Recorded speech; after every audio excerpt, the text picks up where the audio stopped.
여러분 안녕하세요. 출근길 답답한 속을 뻥 뚫어드리는 노영희의 뉴스 인사이다. 진행을 맡고 있는 노영희입니다. 오늘 정말 즐겁고 즐거운 금요일이지 않습니까? 오늘은요, 호사카 유지 교수를 모시고요, 도쿄올림픽 소식 한번 알아보겠습니다. 일본하고 한국하고 계속해서 서로 주장이 조금 다르지 않습니까? 그 내용도 한번 살펴보고요. 그리고 오늘 정말 쇼미더 민심이라고 하는 코너에서요, 배종찬 인사이트K 연구소장 모시고 한 주간의 여론조사 추이 살펴보겠습니다. 특히 지금 끝을 향해서 달려가고 있는, 아니죠, 사실은 이제 시작인데 좀 흥행에는 실패하고 있는 듯한 느낌이 드는 민주당의 경선 레이스 소식 자세히 알아보겠습니다. 노영희의 뉴스 인사이다는요, 여러분의 사랑으로 만들어집니다. 시청자 여러분 많은 참여 부탁드리고요. 의견 있으신 분들은 유튜브 댓글 함께 해주시면 될 것 같습니다. 구독, 좋아요 잊지 말고 꼭 눌러주시기 바랍니다. 자, 그러면 노영희의 뉴스 인사이다 지금부터 시작하겠습니다. 네.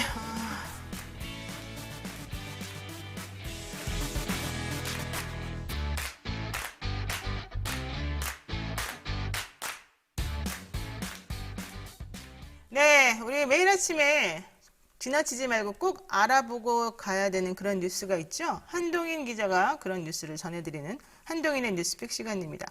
한동인 뉴스토마토 기자 나와 계시는데요. 안녕하세요. 안녕하세요. 한 기자님, 지금 우리 방송 시작한 지 이제 일주일, 오늘로써 딱 5일째 되는 날인데 어때요? 좋아요? 예, 좋고요. 지금 적응해가는 과정입니다. 그렇군요. 네. 우리 한 기자님이 너무 점잖으세요, 사실은 근데. 자, 우리 또 점잖은 한 기자와 함께 즐거운 소식 한번 알아보도록 하는데요. 오늘 첫 번째 소식은 정말 사실은 저도 쇼킹해요. 오늘 지금 현재 시각으로 1,300명이 지금 넘었죠, 확진자 수가? 네, 그렇습니다. 예, 어떻게 되는 거예요? 국내 확산세가 계속해서 거세지고 있는데요. 연일 하루 1,200명대를 기록하고 있습니다. 네. 전날 오후 9시까지 아직 집계된 상황인데요.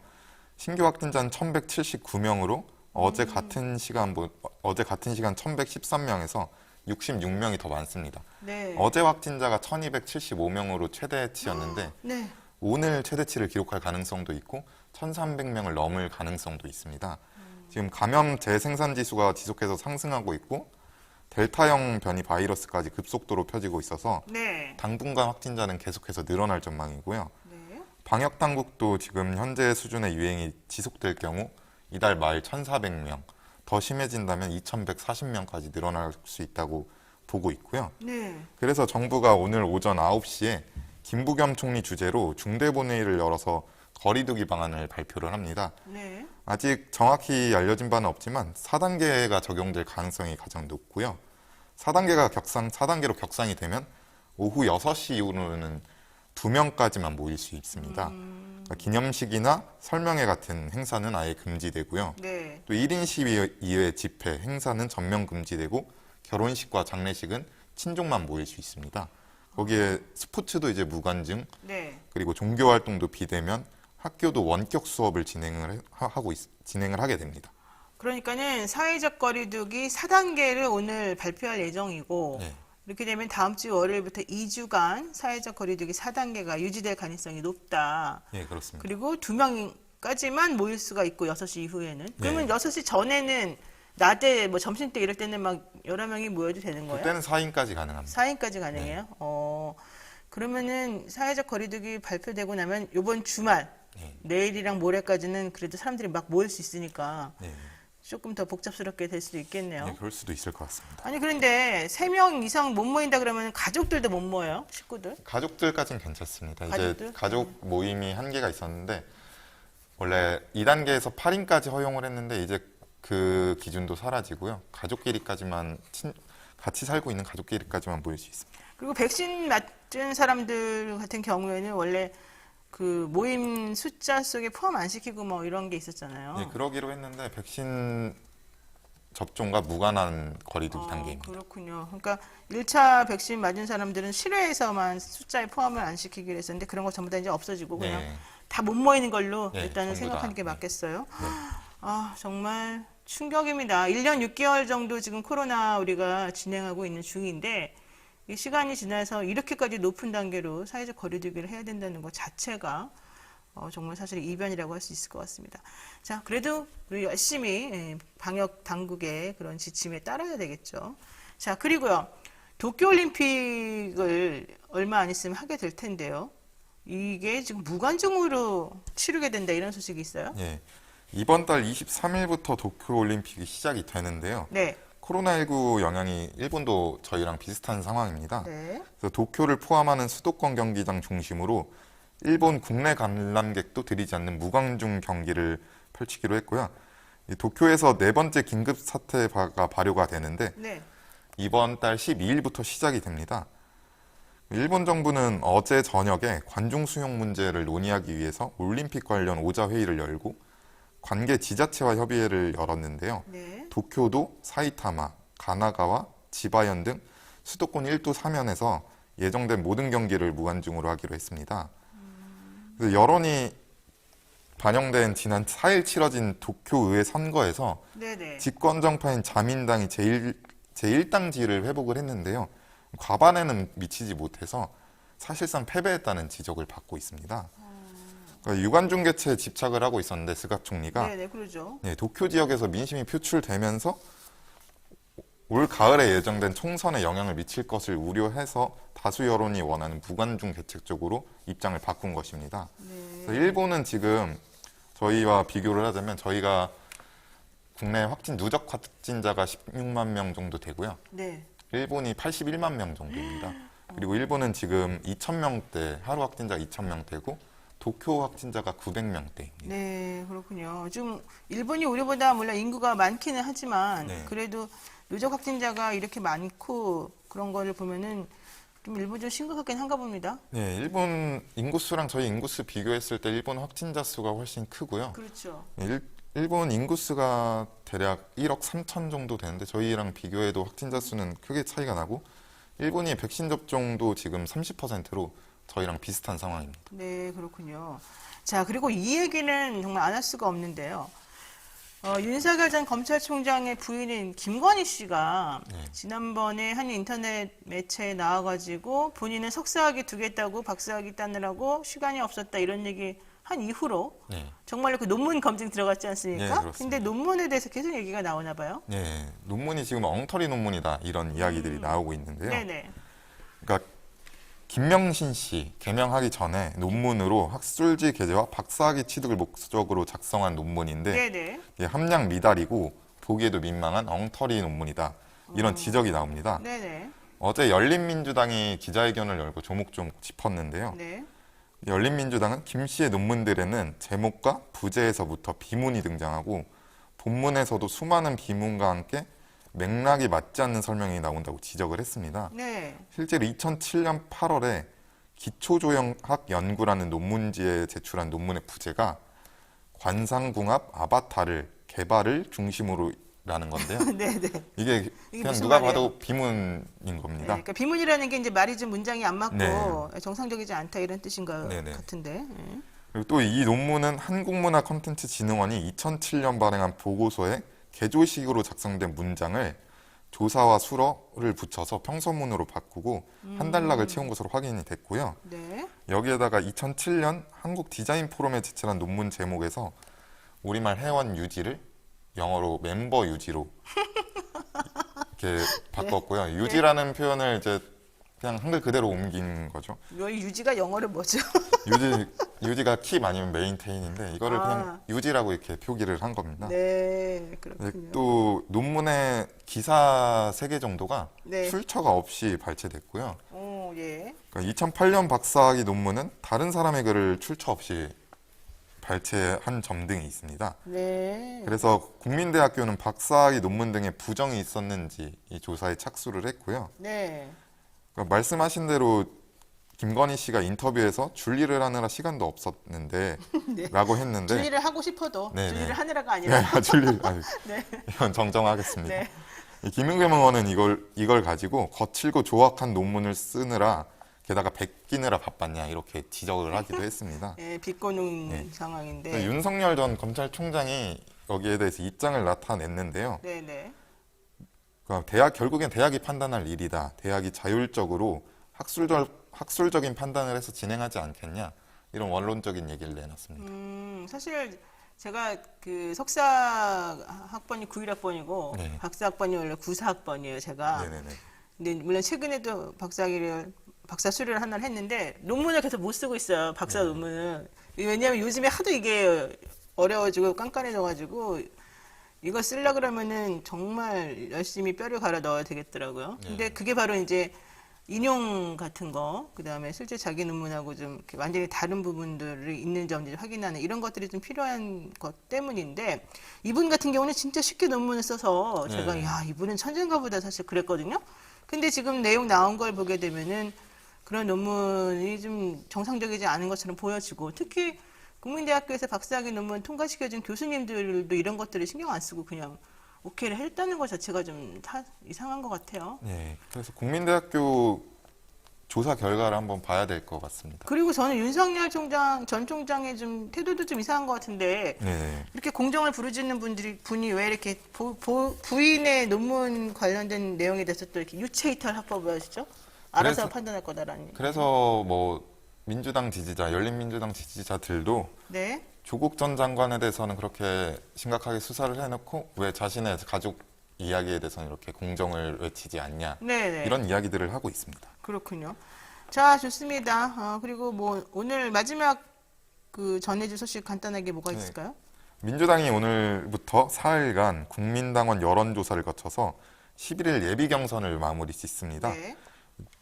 상위 6명이 본 경선에 돌입하게 되는 건데요. 네. 현재 후보는 이재명, 이낙연, 추미애, 정세균, 박용진, 김두관, 양승조, 최문수 후보입니다. 네. 누가 될 것 같아요? 6명.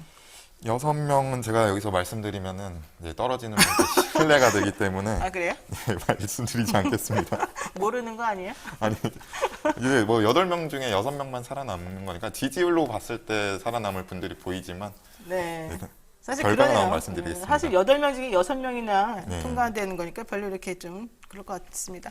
자, 한도현 기자 오늘 수고 많으셨습니다. 고맙습니다. 감사합니다. 네, 지금 여러분께서는요, 노영희의 뉴스인 사이다 함께하고 계십니다. 자, 방송 중간중간이나 끝날 때쯤에 여러분들 의견 한번 정리해 보겠습니다. 많은 참여 부탁드리겠습니다.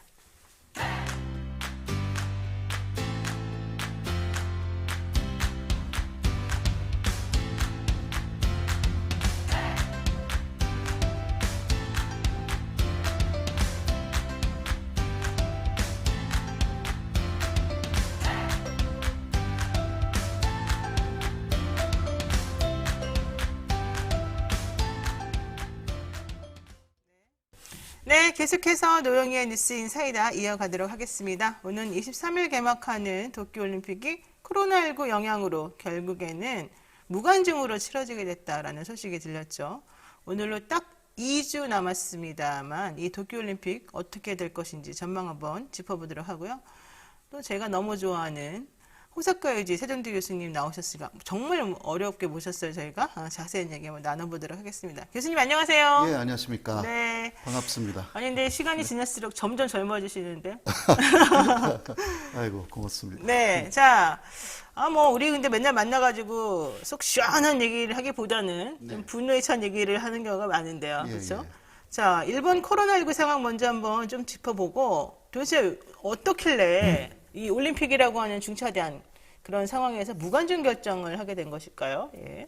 그 앞에서 기자님도 좀 말씀하셨는데요. 네네. 지금 그 일본 전체가 2,000명대 확진자 넘었습니다. 사실 그 2월 20일까지 긴급 사태를 10개 정도 도쿄를 비롯해서 도시에 발령했습니다. 네. 네, 그러나 일단 해제한 거죠. 오키나와를 빼고. 네. 네, 그런데 다시 올라가기 시작했어요. 그러니까 지금은 거의 일본에서는 제 5차 대유행 그런 식으로 5차 하고 있어요. 유행이요? 예. 4차는 일본은 네. 끝난 것입니다. 한국은 지금 4차로 이제 시작이잖아요. 말하고 있는데, 네. 네, 일본은 이제 5차가 시작돼가지고 이대로 가면 올림픽 시작되면 재고적으로 확진자가 늘어날 것이다. 네. 이런 우려가 있는 것입니다.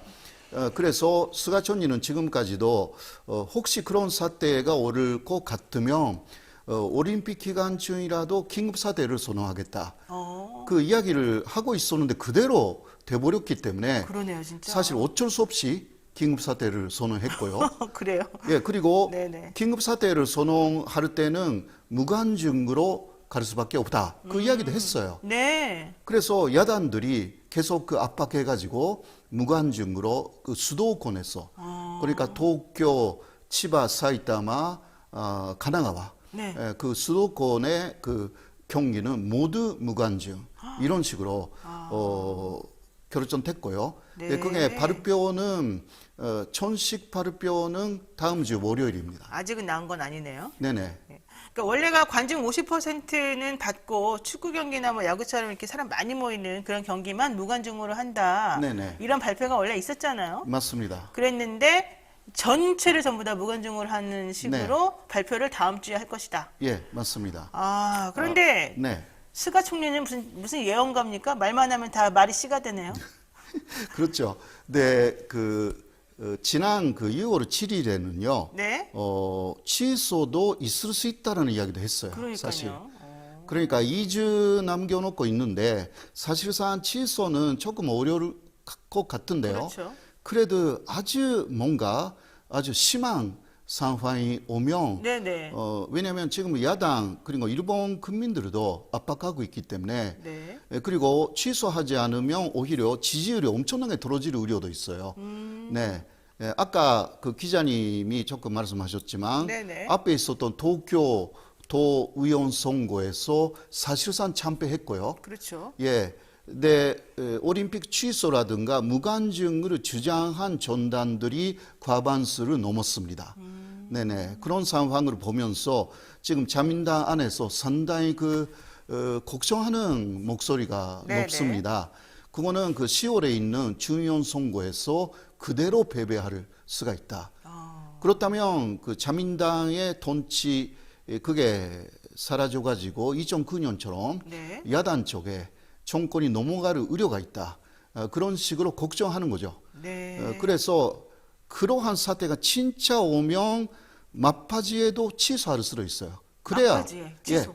오히려 지지율이 올라가니까. 아, 예. 근데 지금은요, 올림픽을 혹시 하더라도 감염이 확산될 우려는 네. 있습니다. 확실하게. 그러네요. 그리고 델타 편이라든가 뭐 요새는 라마다 편이라든가 라마다변이요. 예, 네. 그거는 남미에서 오는 것인데요. 그렇죠. 이게 들어오고 있어요, 일본에. 그것이 올림픽을 계기로 10만 명 이상 들어오기 때문에 여러 관계자들이 그게 뭐라 할까 도쿄 올림픽 편이라는 새로운 것이 나올 수가 있다는 와, 그러면 정말 좀 부끄럽겠습니다. 네, 그게 세계로 확산이 되면 그러네요. 굉장한 문제가 된다라는 여러 가지 걱정을 덜어버리기 위해서는 오히려 취소가 낫다. 그러니까 스가 그런 이야기도. 총리는 이러지도 저러지도 못할 것 같아요. 예, 맞습니다. 계속 진행을 해봤자 무관중이면 사실 이 재정적으로도 좀 문제가 있는 예, 것이고 예. 그리고 또 본인의 뭐 지지율 같은 것도 사실 별로 좋아질 것 같지가 않은데 맞습니다. 만약에 이거를 또 취소를 또 해버리게 되면은 또 그 후폭풍이 만만치가 예, 않아서 그거는 뭐 스폰서들하고의 관계가 있고요. 그렇죠. 무관중으로 했기 때문에 이제 티켓 대금 있잖아요. 네네. 이게 완전히 날라갔고, 아. 그리고 여행사들도요. 그렇죠. 예를 들면 지방에서 도쿄 올림픽을 보기 위해서 일주일 정도 다 오는 관객들이 있어요. 네네. 그냥 여행사가 굉장히 비싼 상품으로 팔았는데 네. 이거 다 안 되게 되거든요. 예. 근데 그 경우는 책임을 누가 지느냐? 그렇죠. 라는 문제가 있어가지고 또 일본 경제에도 굉장한 타격을 줍니다. 아니 그러면 사실은 조금 시간은 뭐 좀 안 됐지만 어쩔 수가 없고요. 저 지금 긴급 사태라고는 하는데 일본 도쿄거리 같은 데 보면은 되게 좀 복잡하고 네네. 그러던데 사람들 되게 많고요. 예, 맞습니다. 그러면 국민들은 별로 신경 안 쓰고 있는 겁니까? 어떻게 돼요? 아닙니다. 국민들은 일본 정부의 대응에 불만이 대단히 많습니다. 불만이 많아요. 예, 그러니까 일부러 요새는 긴급 사태가 조금 해제되고 네. 도쿄 같은 경우는 만영 반지 준점 조치 네, 이런 중점 것을 조치. 하고 있어요. 그게 뭐예요? 그거는 그 긴급사태하고 비슷하기는 하지만 예를 들면 긴급사태의 경우는 그 영업점에서 주류 판매가 금지입니다. 네. 네네. 네, 8시까지 그 영업을 허용하고요. 네, 아예 주류, 그러니까 술을 절대 판매하면 안 되는데, 그 만연 반지 준점 조치 때는 7시까지 주류를 판매할 수가 있어요. 네. 근데 그 이후는 안 됩니다. 네. 네, 약간의 차이이지만, 네. 그러나 사람들이 불만이 너무 많아서, 왜냐면 우리들이 힘든데 왜 올림픽 하냐. 그러죠. 예. 네. 그리고 올림픽 IOC 의원들이 또 들어와 가지고 가족들하고 같이 온대요. 아. 예. 그리고 또 그 VIP 네. 뭐 IOC 이 의원 한 사람에게 그 몇 사람 데려올 수 있는 그런 특혜가 있어요. 네, 네. 이런 거 다 알려져 가지고 그 왜 우리는 무관중으로 하고 자기네는 혹은 자유롭게 못 하고 네네. 학교에 체육 시간도 없어졌는데 그러죠. 왜 예. 국제 체육 대회에서 그런 식으로 특혜를 주느냐? 그렇죠. IOC 위원들한테만. 예.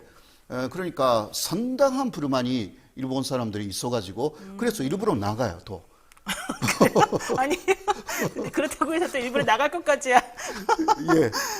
되게 특이하네요. 예, 일본. 그런 게 좀 예. 있어요. 예, 이번에 네. 그 불만을 쉽게 표출을 하지 않는 일본인들이 그러니까요. 상당히 불만을 그러니까 그거는 막 요새 건전성을 한국에서 많이 이야기를 하지 네, 않습니까? 네. 그 일본 안에서 왜 폐기인들한테 특혜를 주고 그러니까. 예, 우리 오히려 자국 국민들은 이렇게 막 그러니까. 못하게 괴롭히고. 그러니까 IOC에 이게 식민지가 된 거 아니냐? 아, 막 그런 이런 말까지. 이야기도 그러니까 일본 사람들이 요새 처음으로 뭔가 깨닫기 시작했다라는 게 조금 보이는 거거든요. 네.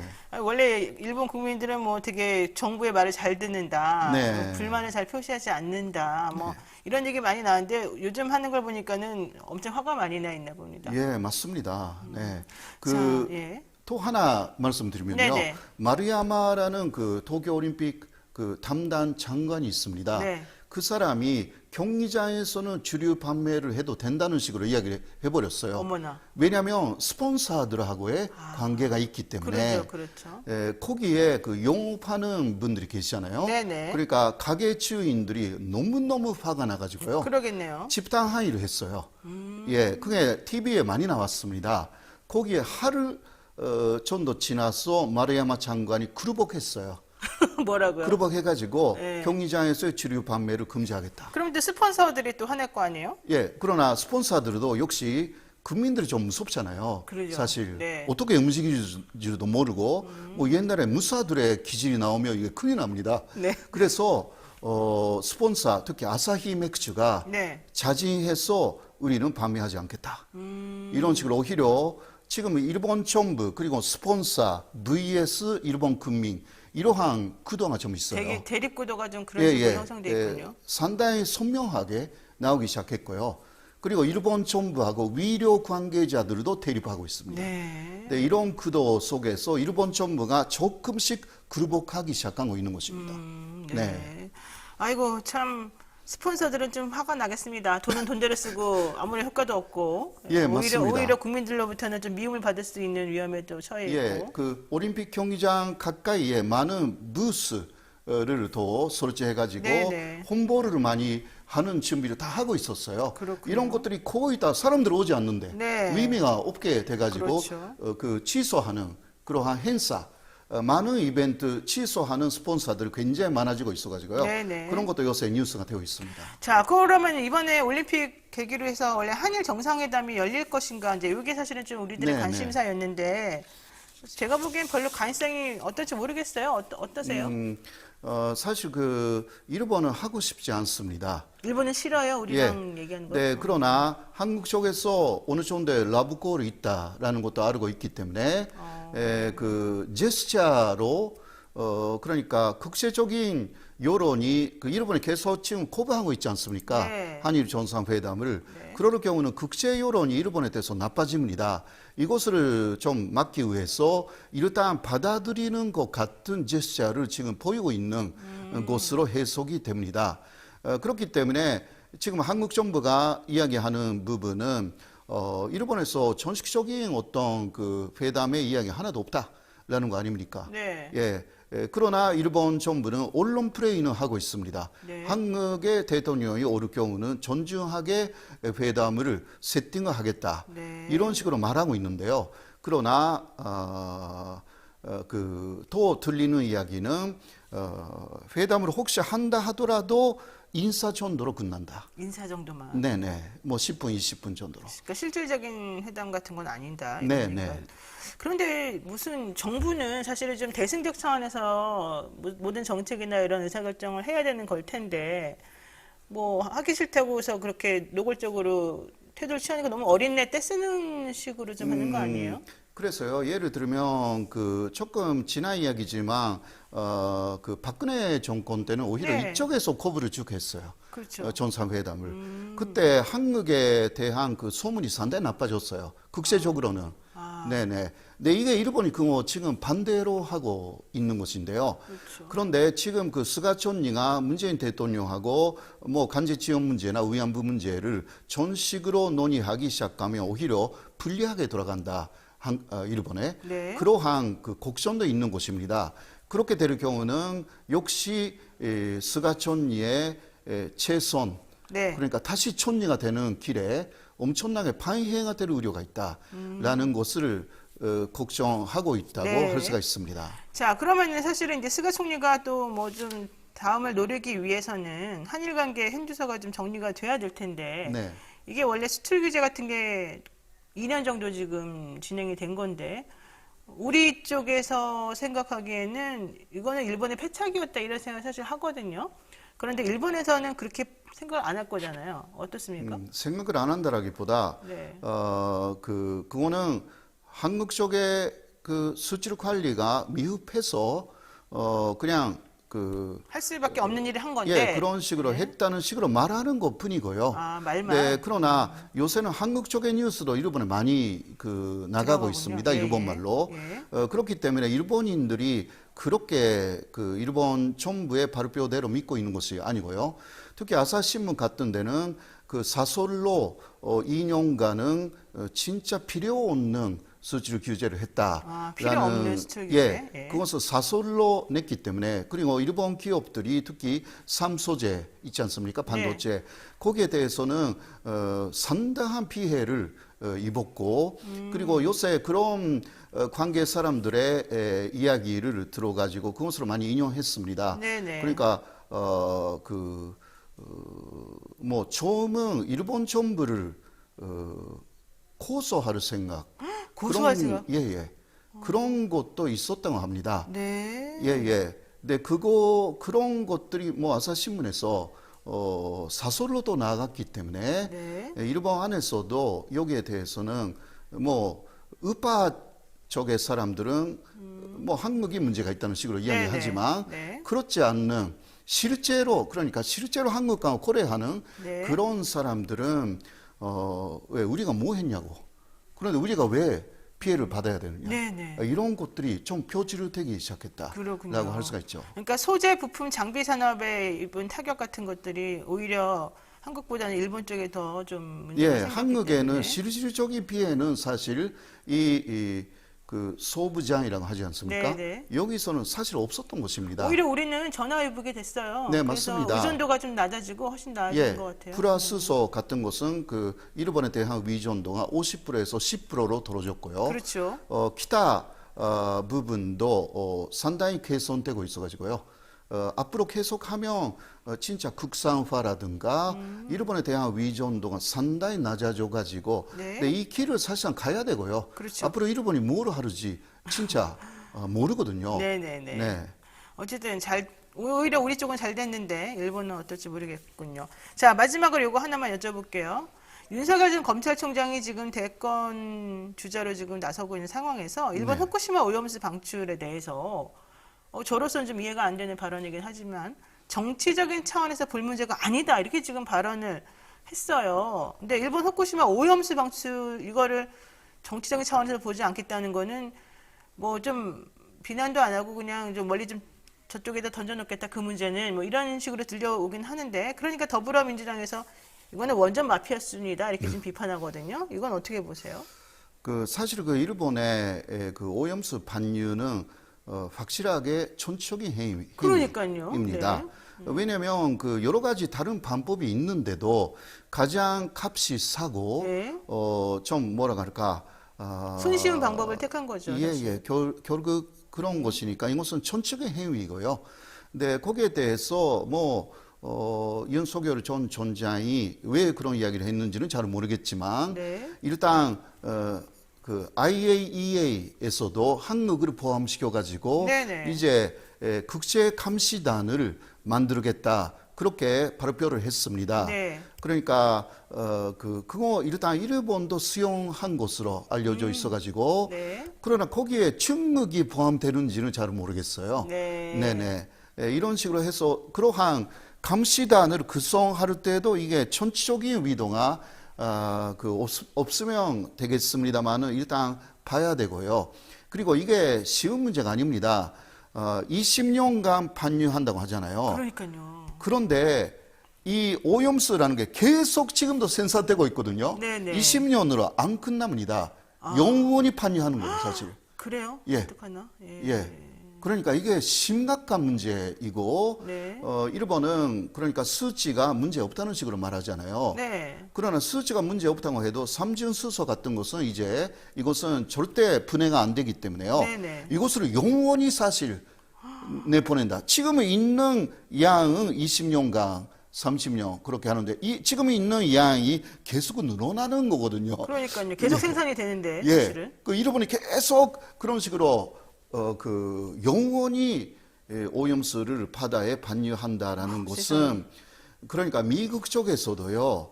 일본이 문제 없다고 이야기해 달라라고 요청했기 때문에 브링컨 그 금장관이 그런 식으로 이야기를 했지만 그러나 바이든은 그 이야기 절대 안 했거든요. 그렇죠. 예, 예. 그래서 사실 감시단을 구성해 가지고 정확하게 문제가 있는지 없는지는 네네. 앞으로 좀 지켜봐야 되는. 정확하게 이것을 판명 내야 될 것 같습니다. 근데 저는 이해가 안 가는 게 어쨌든 지금 시간이 없어서 좀 마무리해야 되겠습니다만은 후쿠시마 오염수를 방류하면은 일본도 사실은 좀 그걸 먹을 텐데 참 특이한 그러니까요. 것 같아요. 그리고 예. 아소 부총리는 먹어도 된다고 했어요. 먹어도 된다고요? 그러면 일본 안에서 생수로 만들어 가지고 먹으면 되는 거 아니에요? 그렇죠. 생수를 만들었어. 예, 예. 네. 오늘 뭐 좀 재밌습니다. 예.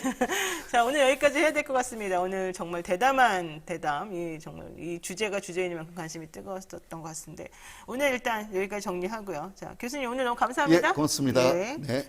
예, 노영희의 뉴스 인사이다 호사카 유지 교수하고 대담 나눴습니다.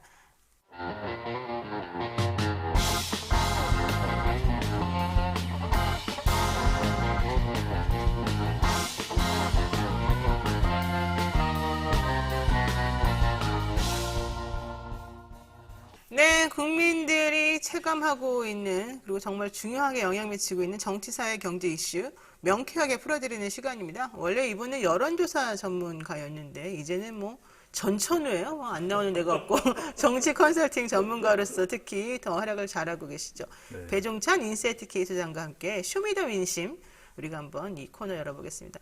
소장님 안녕하세요. 안녕하십니까. 네. 노영희 변호사와 함께 할 때 잘 어울리는 남자입니다. 그러니까요. 아이고, 이 속에 셔츠도 핑크색인데 너무 이렇게 잘 어울리세요. 감사합니다. 네. 그리고 원래 소장님은 이 고슴도치 머리, 양배추 머리인가요? 그건 아니죠. 배추머리죠. 잔디 머리. 잔디. 배추, 예. 피광 통키.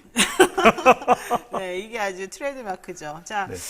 오늘 아침부터 또 유쾌한 분을 만나니까 기분이 막 좋아지는데 본격적으로 한번 여쭤보도록 하겠습니다. 더불어민주당 예비경선 지금 치열하게 진행 중인데 네. 일단 좀 총평이라 그럴까요? 한번 좀 여쭤볼게요. 지금 더불어민주당 입장에서 이 예비경선 잘하고 있는 거 맞아요? 절반의 성공. 절반의 성공? 다시 이야기하면 또 절반은 실패? 실패한 거죠. 그러니까 좀 성공적인 요인도 있습니다. 관심도 많이 끌고 있고 또 논란이 되기는 하지만 후보들에 대해서 또 1위 후보에 대한 선고 질문도 있는데 네네. 좀 형식이나 또 후보자가 너무 많아서 또 9명이었다 이제 8명이니까 많거든요. 그러다 보니까 좀 유권자들이 지지층들이 좀 집중을 하지 못하는 그런 좀 주목도가 좀 떨어지는 것 아닌가, 집중도가 좀 떨어지는 거 아닌가. 그러니까 긍정적인 면도 있는데 아쉬운 면도 드러나는데 본경선 때는 좀 보완이 되면 좋겠어요. 그렇군요. 자, 그렇다면은 이 여권의 대선 후보 지지율 지금 이제 어떤 식으로 추이가 형성되고 있어요? 네, 이거 중요합니다. 왜냐하면 이제 다 끝났습니다. 자, 오늘 그리고 토요일, 일요일까지 조사를 해서 네. 당원 50%, 국민 여론조사 50%, 그러니까 당호 민호, 당심 50%, 민심 50%. 그래서 이제 일요일 날 가려져요. 6명으로. 네. 그러니까 지금 나오는 여론조사가 상당히 중요할 수밖에 없는 거죠. 가장 최근 조사입니다. 리얼미터가 오마이뉴스의 의뢰를 받아서 6일, 7일 실시한 조사이고 자세한 사항은 중앙선거론조사 심의위원회 홈페이지에서 확인 가능합니다. 네. 가장 이 범여권 후보 중에서 지지율이 높은 인물은 이재명입니다. 이재명. 32.4%. 나머지 후보는 이제 순서대로 불러드립니다. 이낙연, 그리고 추미애, 또 정세균, 박용진, 네. 그 외에 이제 김두관, 최문순, 양성조 이런 순서로 나타나고 있습니다. 그러니까 이재명 후보가 제일 앞서가고 있고 이낙연, 추미애, 정세균, 박용진. 그러니까 대체로 6명 중에서 5명은 감이 잡히는데 네. 나머지 지금 한 1%대의 지지를 보이고 있는 것이 민주당 지지율도 지지층을 따로 분석을 해도 크게 차이가 안 나거든요.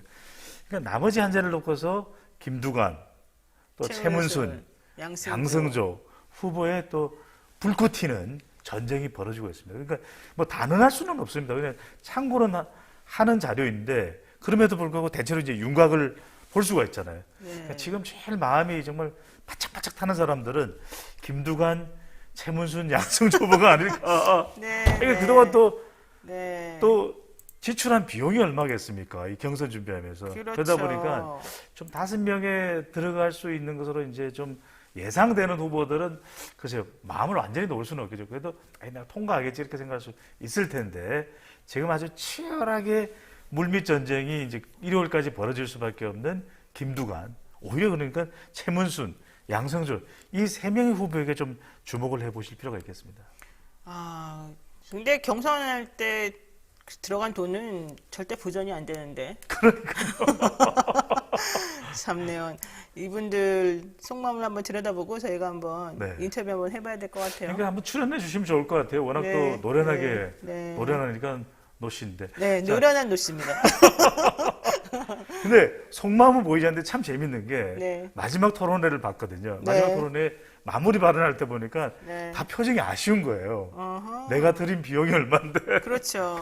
한마디라도 더 하고 싶은데 시간은 찰칵 징 이래 버리니까 그때 마음이 정말 이거 내 시간 조금 더 있었으면 하루만 더 있었으면 그러니까 정세균 후보는 그 이야기를 하잖아요. 봐라 코로나 확진이 무서운데 연기했었어야 됐다 그 이야기를 또 하더라고요.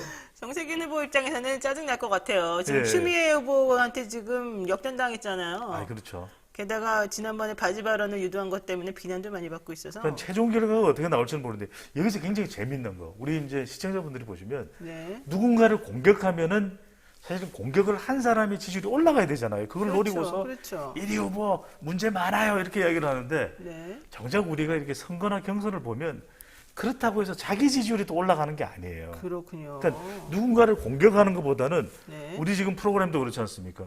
우리 프로그램 좋습니다. 조금 전에 이제 더 호사카 유지 유지 교수님 교수님. 나오셔서 네. 재밌더라고요. 아니 생수 괜찮으면 생수 오염수. 만들어서 마시면 되죠. 네, 네. 그러니까 이런 게 이제 참 좋은 아이디어나 또는 하면 촌철살인의 그런 표현을 하시는 거거든요. 네. 그러니까 후보자들이 앞으로도 우리 방송 보시면서 좀 명심해야 될 부분은 네. 다른 후보를 공격하는 것도 모르는 효과적입니다. 근데 자기가 뭘 잘하는지를 꺼내놓는 게 더 중요하죠. 근데 사실 저는 갑자기 지금 딱 느낌이 든 건데 호사카 유지 교수님이더라고요. 유지 교수님. 유지하십니다. 네. 네. 요즘 유지가 주목돼요. 요즘 유지가 중요하잖아요. YUJI 유지. 네, 되게 네. 중요한 말인데. 유지라는 게 그것도 있어요. 약간 기름 덩어리. 아니 왜 네, 웃고 그러세요. 그래요? 우리 네. 교수님 내가 자 정말 유지해 우리 좋아하는 프로그램 분인데. 유지하겠습니다. 네. 네, 사실 시간이 찌깍찌깍한데 지금 첫 번째 질문하는데 이렇게 오랫동안 말을 하다니 신기합니다. 자, 좋습니다. 자, 뭐 추미애 후보가 네. 이재명 지사한테 힘을 실어주는 듯이 보이는데 이재명 지사는 또 약간 거리를 두는 것 같기도 하고 아. 두 분 무슨 관계요? 그러니까 이게 명추연대라는 이야기가 또 나와요. 명추연대. 명추연대. 참네요. 명치 아닙니다. 네. 이게 참 재밌는 게 8명의 후보들이 벌이는 경선을 보면은 대체로 박용준 후보가 좀 제일 거칠게 나와요. 1위 후보인 이제 이재명 후보에게 그러니까 본인 지지율을 이제 끌어올려야 되니까. 그래도 박영진 후보는 성공한 거 아니에요? 그 아, 정도면 그럼요. 본인 입장에서 그래도 이 캐릭터를 분명하게 했어요. 그렇죠. 좀 분명하게 얄미운 하면서 캐릭 들어가나요? 아니 그 기본소득 그 저기 말 바꾸기 아니세요. 그러니까 이제 하나 끊어주면 낸 정책도 거죠. 정책이지만 그렇죠. 그렇죠. 이 1위 후보에 대해서 말 바꾸기라고 하는 그런 관점에서 계속 공격을 했는데 네. 추 전 장관을 보니까 추 후보의 경우에는 우리가 왜 추 후보 그러면 굉장히 추 다르크, 추 장군 그래서 아주 성향이 강한 그런 캐릭터를 가지고 있는데 네. 참 희한한 게 한 3가지 장면에서 연출됩니다. 첫 네. 번째로는 경선 일정 관련해서도 이재명 후보에 대해서 좀 반대하는 후보 측에서는 연기하자 그랬는데 추 후보는 추 전 장관은 그대로 갑시다라고 이야기를 했고 네. 재난지원금도 이낙연, 정세균, 양승조 후보는 이거 선별로 가야 돼요라고 이야기를 했는데 지금 김부겸 총리도 선별 이야기하고 있잖아요. 추 장관은 전국민 합시다라고 이야기를 했고 1차 토론회에서 나타났는데 이제 기본소득에 대해서 막 공격을 받는데 추 후보가 발언 기회를 얻습니다. 네. 그러니 아이고 이거 기본소득 좋은 거다. 그러니까 오히려 더 다듬어서 우리가 보완해 가야 되는 좋은 아이디어 아니냐. 그러니까 이걸 보면서 추 후보가 이재명 후보 좀 도우미 역할을 하는 것 아니냐. 그래서 이른바 명추연대라는 이야기가 나오고 있는데 그러다 보니까 눈치 보이잖아요. 네. 그러다 보니까 이제 친문 강성 지지자 추 후보가 왜 그래? 우리 그러면 이낙연 후보한테로 갈 거야. 약간 그런 조짐도 나옵니다. 네. 그러다 보니까 이른바 이 추 장관의 추 후보의 이재명 후보 돕기 이런 흐름으로 나타나는 것에 대해서 이름 붙여서 명추연대 이야기가 나오는 거죠.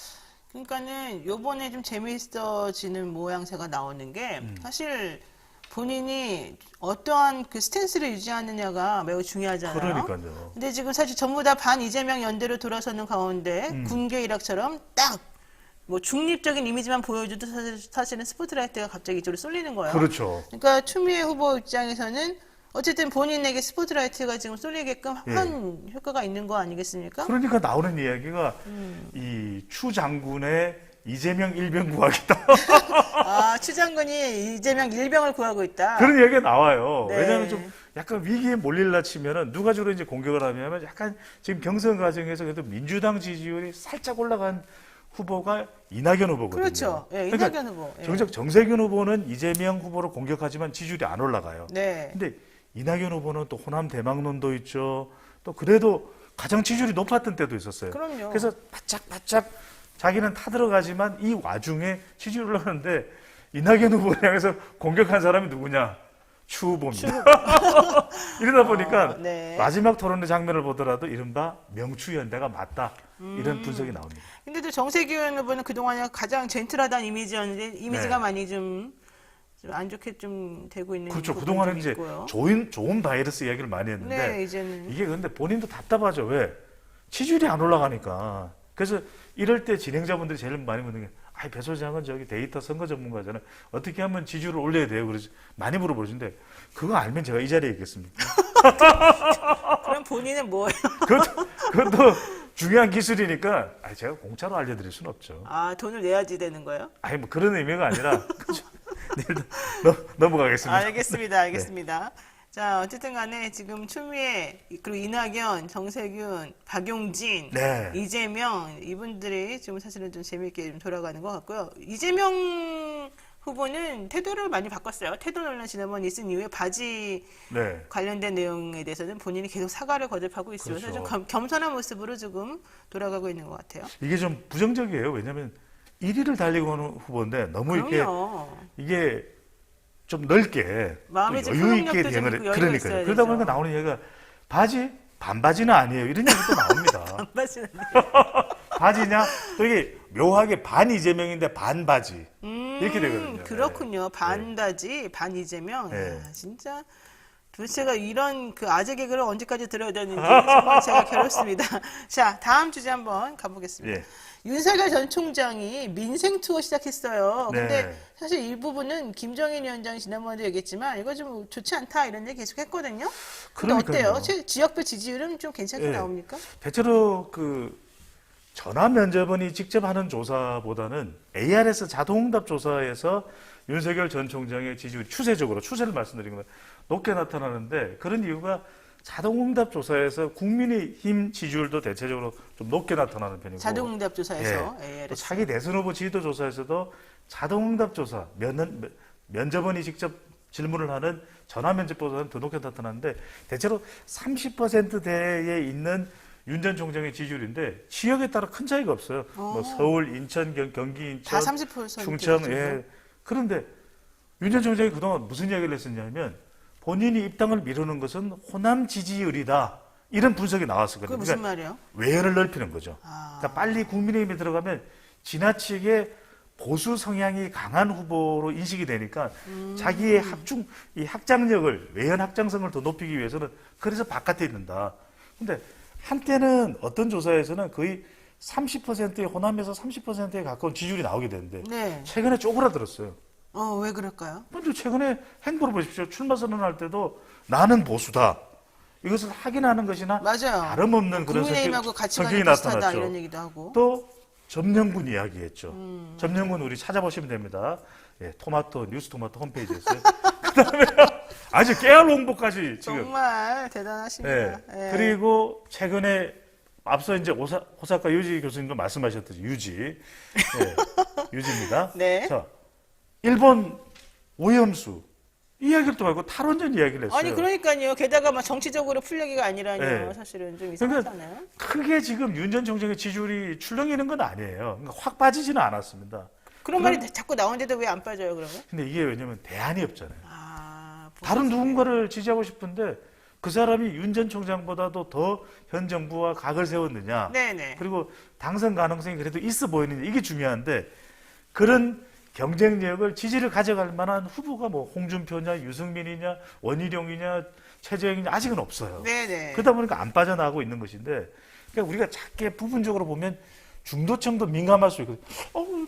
윤 전 총장이 좀 윤석열 때리기로 당한다라는 인식하에서 좀 동정론이 있었거든요. 네. 이른바 이제 언더독 이펙트라고 하는데 그런데 그게 아닌 것 같은데 박뉴스와 같이 또는 탈원전처럼 본인의 전공 분야가 아닌데 이야기를 하니까 너무 보수적이다.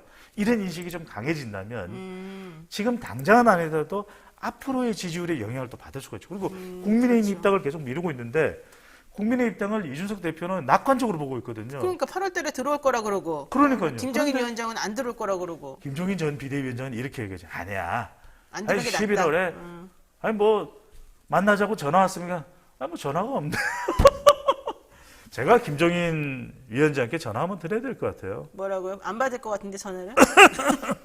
아니 근데 아무 전화나 받은 분이 아닌 걸로 알고. 지지율이라는 건 결국 지지층이 중요한데 네네. 윤 전 총장이 가지고 있는 지지율은 반사적 성격이 강하거든요. 반사치 얘기를 하잖아요. 그럼 그 중에서도 그래도 이 반사이익을 얻고는 있지만 그래도 윤 전 총장이 주목을 받았던 이유는 중도층이나 또는 MZ세대의 지지까지도 받는 결과가 나타나는데 너무 보수하면 네. 이게 좁아질 수가 있는 거죠. 자, 그런데요. 사실은 오늘 데일리언에서 이런 기사가 나왔어요.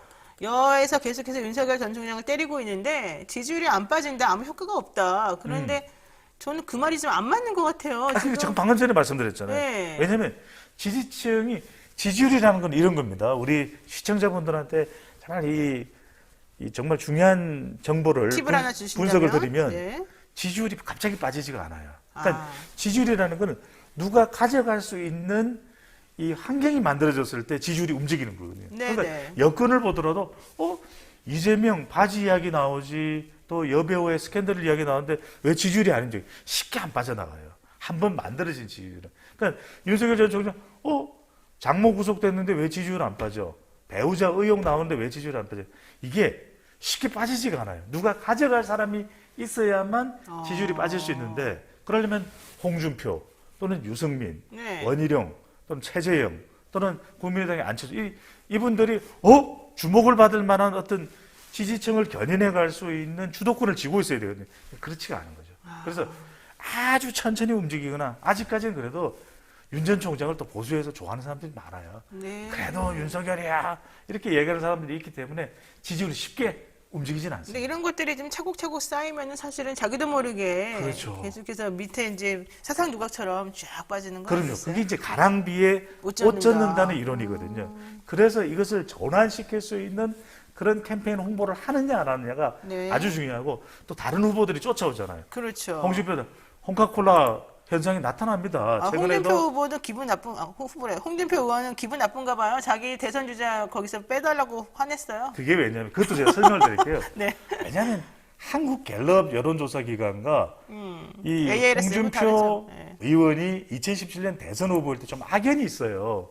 왜요? 그러다 무슨 보니까 악연? 네. 아니 그러니까 한국 갤럽이 당 지지율도 보수 정당의 자유한국당의 당 지지율도 낮게 나오고 그러니까 그때 이 공격을 많이 했어요. 네. 또 홍준표 지사일 때도 그랬고, 아예 한국 갤럽 못 믿겠어요. 그러니까 최근에 이제 한국 갤럽을 보면은 이 홍 의원의 지지율이 대선 후보로 지지율이 잘 안 나오거든요. 네네. 그러다 보니까 아유 뭔가 한국 갤럽이 그동안 자기가 좀 공격했던 거에 대해서 그 반응이 아닌가. 그래서 잘 안 나오는 거. 나 내일은 빼세요. 이렇게 이제 대응을 하는 거죠. 그렇군요.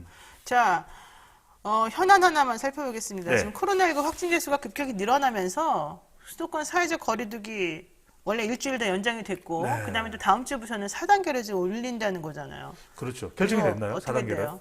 네? 4단계 결정이 됐습니까? 아니 오늘 이제 11시에 회의한 다음에 그러니까요. 발표를 한다 그러니까 아직 발표는 안 났는데 네. 거의 확정인 것 같아요. 2주 동안 앞으로 그러니까 4단계 전문가들은 4단계 얘기를 계속하고 있는데 네. 리얼미터가 YTN의 의뢰를 받아서 2일 실시한 조사를 보면은 거리두기 이 기존대로 연장하는 거에 대해서 어떻게 생각하느냐 했더니 이거 부족하다. 압도적으로 나타났거든요. 그러니까 기존대로 연장하는 것은 부족하다. 그러니까요. 이게 여론이에요. 그런데 예. 그러니까 이제 그 사이에 이 조사를 실시했던 시점 이후에 더 나빠졌잖아요. 네. 700명대에서 지금 1200명대 역대 최다거든요. 그러니까 여론을 보면은 자영업을 하시는 분들 자영업청도 있습니다. 직업에 조금 이분들은 약간 주저하는 마음이 있어요. 아니 제가 자영업을 하는 사람이라면 정말 화날 것 같아요. 그러니까요. 최근에 또 힘들었는데 사회적 거리두기가 조금 완화되고 재난지원금도 지급되는 게 이게 희소식이었거든요. 그리고 좀 있으면 휴가철이라서 좀 그러니까요. 괜찮아질 거라고 기대를 하고 있었잖아요. 특히 지금 지방의 관광지로 내려가는 KTX, SRT에 승객들이 꽉꽉 찼네요. 그러니까요. 예. 그러니까 제주도에도 정말 밀려올 정도인데 이렇게 되다 보면 가장 힘들 분들이 또 지방 또 수도권 가릴 것 없이 자영업 하시는 분들이 너무 힘들 수밖에 없거든요. 그러니까 뭔가 좀 대책이 있으면 좋겠어요. 아니면 손실보상을 좀 더 광범위하게 해준다든지. 근데 손실보상도 맨날 어떻게 손실보상 하겠습니까? 그럼요. 근데 이게 너무 힘들 것 같아요. 소상공인이나 자영업 분들은. 그래서 뭔가 이분들을 위해서 조금 더 도울 수 있는 거. 그래서 나오는 이야기가 네. 전국민 재난지원금을 주자는 거예요. 잠깐만요. 얘기를 좀 정리를 좀 해가면서 하죠. 네네. 중구난방으로 하지 말고. 그러니까는 여론조사를 해봤더니 네. 국민들은 그러니까 기존대로 사회적 거리두기 그냥 그 정도 유지하는 거는 부족하다고 생각한다. 그렇죠. 지금 현재 상황을 봐서는. 네. 그런데 뭐 영세 상인이라든가 일반적인 사람들 입장에서 보자면 좀 사실은 그럼에도 불구하고 너무 경제적으로 힘드니까 걱정이 되죠. 대책을 좀 세워달라는 건데 사실 대책은 없다. 네. 그렇죠. 대책은 없다. 아니 뭐 신의 한 수는 없죠. 그렇죠. 네. 자, 그러면 결과적으로 정부가 이제 결정을 내려야 되는데 정부 입장에서는 이게 확산되면 큰일 나는 거니까 네. 기존보다는 더 센 사회적 거리두기를 할 수밖에 없는 상황이고 갈 가능성이 높을 것 그렇게 같아요. 가게 되면 결과적으로는 또 다시 이제 이 경제적인 부분들이 좀 정체될 수밖에 없는 부분이 네, 되는 거잖아요.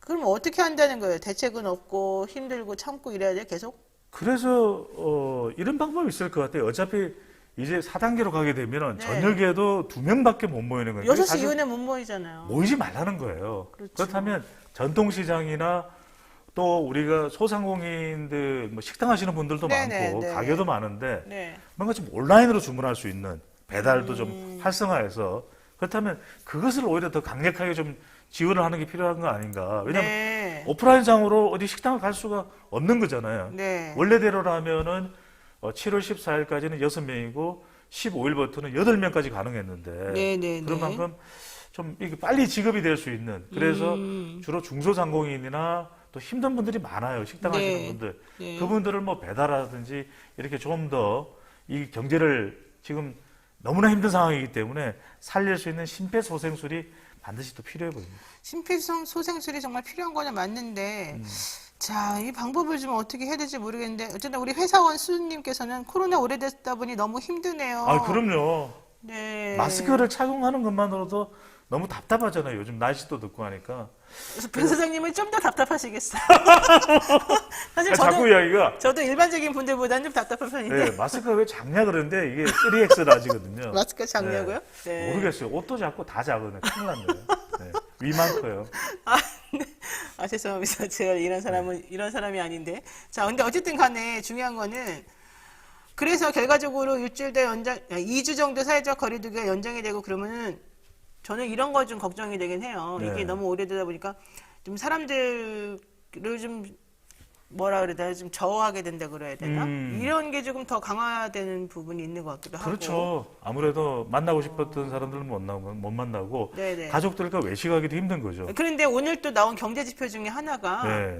그 대한민국의 이 가처분 소득이 더 늘어났다는 거예요. 근데 왜 그러느냐? 그 원인을 따져봤더니 사람들이 소비를 안 해서 그러는 거다. 아, 그렇죠. 외식비나 이런 그러니까 거. 미래가 불안해지는 거예요. 그러니까 우리 방송에도 노영희 진행자 방송에도 이제 뭐 주식 전문가도 나오시겠지만, 네네. 그러니까 이제 다들 내년이 어떨까에 대한 두려움이 생기는 거예요.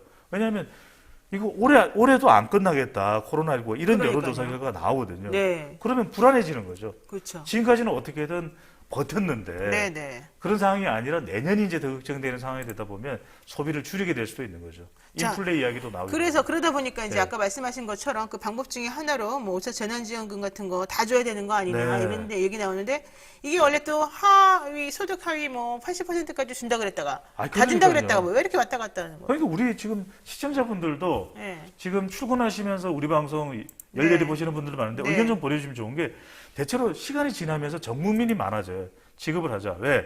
이게 시간도 많이 걸리고 하위 80%라는 게 따지고 보면 10명 중에서 1등, 2등을 빼고 3등부터는 다 하위예요. 근데 3등이 왜 하위야? 그렇죠. 그렇잖아요. 공부 잘하는 거잖아요.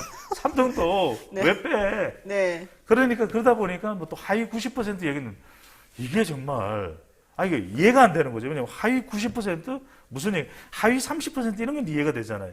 그러다 보니까 다 주자. 이게 소모적 논쟁이 너무 길어지고 또 다들 이제 문재인 대통령이 조건이 있긴 했습니다. 뭐요? 이게 코로나가 좀 안정되면 전 국민 위로금을 주겠다. 근데 지금 위로받고 싶은 거죠, 사람들은. 정말 너무 위로 받고 지치니까. 싶어요. 맞아요. 아, 그러니까요. 우리 서로 근데- 위로 한번 해볼까요?